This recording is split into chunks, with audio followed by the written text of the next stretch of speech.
Okay, marvellous views. This is Dr. VOND, Dr. James VOND, on a sunny day on today's date, which is Wednesday, the 8th of April 2026. And right now I'm in the Hillfields area of Coventry City Centre. And I'm going to continue from my videos that I made yesterday, and I made one today as well prior to this one. This is my second video of the day. And that's the Sky Blues pizza shop there. I'm going to go in there and buy something to eat. But before I do that, I'll make this video. And that's Canterbury Street up there. See that place there? That international supermarket. That's the international supermarket. And if you go that way, that's Canterbury Street. And in the 80s and 90s, 1980s and 90s, that used to be the old spot where sex workers or prostitutes used to stand. That was their old location. Some of them used to be just on the street there. But there's also some on Wellington Street, which is a bit further down here. The first right, not this one, not into Canterbury Street, but the next one, into Wellington Street. There used to be some up there as well. That's more recent, but they've stopped as well. The whole area has been all tidied up and clean. And like I said, there's a lot of CCTV surveillance going on. So it has put a lot of them off, and they don't do that sort of thing anymore. And obviously there's a lot of scrutiny there, and it's quite understandable, especially the costs involved. So they're doing it in the house is probably more likely these days. But there might be some that might be still there out on the streets. I can't be sure, because obviously I don't have my car anymore, and I don't know. I haven't seen any anyway during this time of the day. So they might be there on the street still. But I'm assuming, I think that activity is more or less wiped out almost completely. No sex workers around, even though it's the oldest profession in the world. It used to go on here, but in Amsterdam, obviously, it does still go on in the shops. But even there's limited trade, especially due to the rising cost of living. That's affected everything, even sex workers, I would say. Affects everyone in the pocket. And who can afford that these days? You know, the price of a meal is barely affordable. And I don't think people have got any money for that sort of hanky-panky business line, you know. Unless they're really into, you know, well-paid employment, they'll be struggling, obviously, even if then, obviously, the amounts that they charge, some of them anyway. So due to that extortionate sort of behaviour, I don't think really, it's not like simply like buying them a bag of chips or something, or a scallop batch or something, you know, it's not like that. It's a lot more expensive, obviously. And in the old days, it was about £30 up or £20 up here. Then it went up to about £40, and that's how much they're charging the houses as well, minimum. Just for a 20-minute session, and obviously that's the maximum, isn't it? Even in Amsterdam, places like that, and Geneva, you're talking similar rates, €50 minimum for about 15 minutes.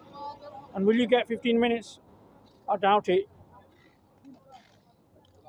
They'd likely try to get €100 out of you, most likely, if you're in those places. They say €50, but they really mean €100 for the full service, or something near a full service. So it is about that quality time, and obviously affordability issues, isn't it? So if you can afford €100, I mean, you might have a shag in it, pop a shag or something. But €50, you might just get a partial. You might sometimes be lucky, obviously, depending on the worker, isn't it? On the sex worker.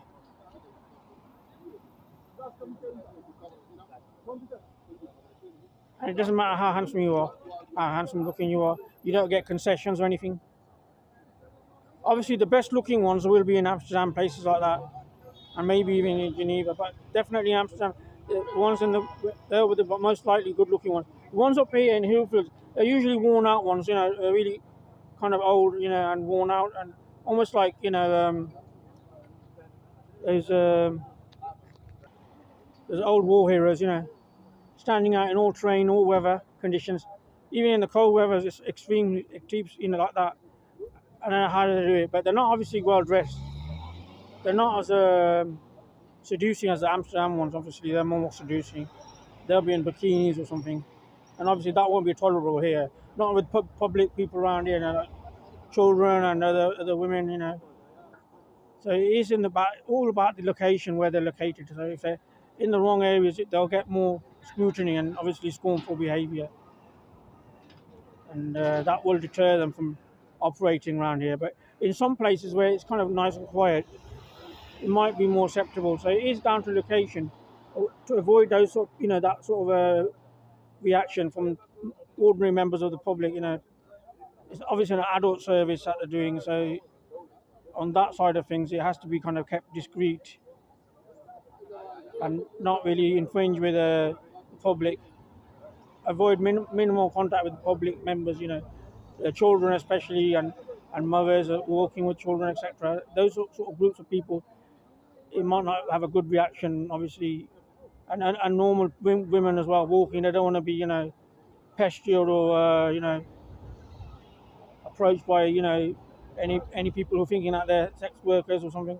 So to avoid the confusion, obviously, that's the important thing, you see, is the normal women don't want to be, obviously approached like that, and it is kind of pestering, and it is kind of, upsetting for them as well. So they have to be doing it kind of discreetly in certain areas, specialised areas maybe. But Hillfields, like I said, has been renowned for that since the beginning. And like I said, sex workers, that trade is the oldest line of business, you can think of it. Since biblical times, probably, one of the oldest trades. Certain countries, obviously, it's tolerated. Even in places like Thailand, it's not officially tolerated, although it's allowed, it's overlooked. Whereas in Amsterdam, it is allowed. And even in Nevada state, it's allowed as well. And in certain states of Australia, it's allowed. And in New Zealand, it's completely allowed. And there's no regulation required there. There's no police checks or anything there in New Zealand. It's unregulated, so it's completely, allowed without any questions, with any authorities getting involved. Whereas obviously, where it's regulated, they might need to get information or, like make sure it's safe for the people out there, like, like STDs, sexually transmitted diseases and things like that. On that side of things, so it might be regulated on that basis to make sure that they're safe on that side of things. In Amsterdam, it is regulated. It's not like New Zealand completely, but Australia is also, in some parts it's regulated. There might be a few places where it's not regulated, but it's mostly regulated. It's just like Netherlands. And even Switzerland, of course, it's the same rule there. It's regulated there as well. In Geneva, the Golden Sex Centre in Geneva. And like I said, they're charged similarly, €50 for about 15 minutes or 20 minutes, €100 for half an hour session. Which is extortionate. Who can afford that? I mean, people on minimum income fashion, I think most people can't afford them anyway. So they've been priced out anyway. I don't even have a car these days. My car's been sold for scrap. Failed MOT last year in May 2025. I'm just on a bike now, and it's not even an electric bike. It's a bit of a struggle on hills, going up hills.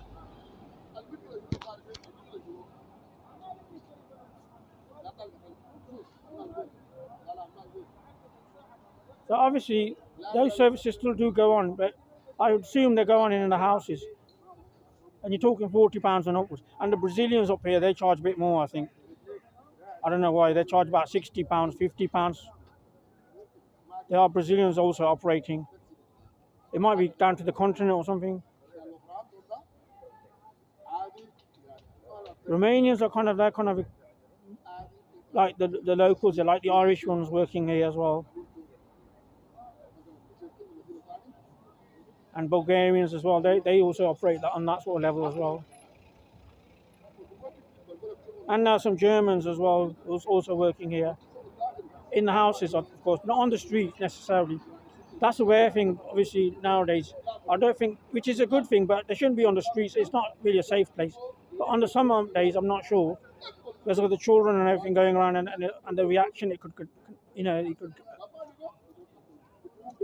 that could occur, the negative, reaction that they would get, the criticism and obviously the scrutiny. So where certain communities, they've got to be sensitive, the location, obviously, to avoid those sort of people if they are operating. And I think that's what's really deterred them. I think those sort of people have objected to them being on the streets. And like I said, London also has been renowned for red light area, like Soho district. So do remember, even big cities like London, and I have mentioned London is as big as a country in terms of population. There's more people in London than in Switzerland and even Belgium, for that matter. That's the greater area of London that's what I'm talking about. Anyway, I'll end this video now. Dr. James VOND, on Wednesday, 8th of April 2026, in the Hillfields area of Coventry city centre, which is about a quarter of a mile away from the city centre itself. And I used to live here, by the way. My house, Vine Street, was just a road away from there when it was seized back on 26th of April 2023 by Coventry County Court on behalf of a citizen housing group based in Birmingham.